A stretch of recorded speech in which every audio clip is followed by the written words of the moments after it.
Hi, I'm Daphne Richards, and this is Augie. Our question this week comes from John in Southern California. What's going on with his Palo Verde Desert Museum? The bark on the trunk has square chunks neatly carved out. Since we knew this wasn't caused by disease and it didn't look like deer damage, we consulted David Cristiani, a landscape architect in New Mexico.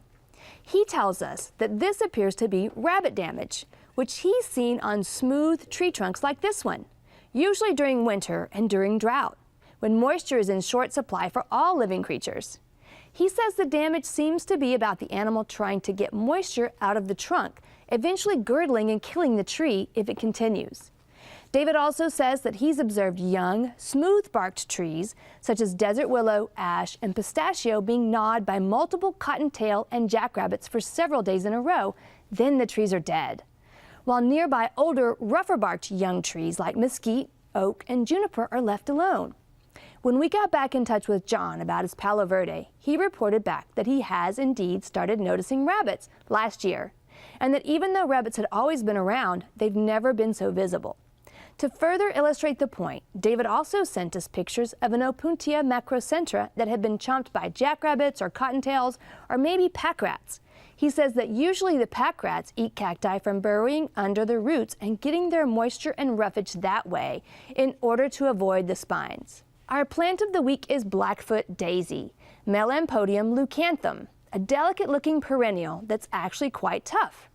This lovely little plant is native to regions from Oklahoma south to Mexico and from central Texas west through Colorado and Arizona. As another of its common names, rock daisy, implies, it does quite well in rocky, poor soils and loves the heat and full sun. Water sparingly once established, and be sure to plant in loose, well-drained soils or even tucked among the rocks of an alpine or cactus garden. Growing only to 6 inches tall but at least twice as wide, Blackfoot daisy will be covered in bright white flowers from early spring all the way through late autumn in most regions. Plant in swaths along borders to create waves of white in your garden, or singly, tucked in among other xeric species. The delicate, deep green leaves contrast nicely with the bright white of the flowers and will attract bees and butterflies of all kinds. Our viewer picture this week comes from Mary and Rick Trujillo in New Braunfels of their beautiful, variegated agaves and spineless prickly pear against the backdrop of their majestic live oak tree.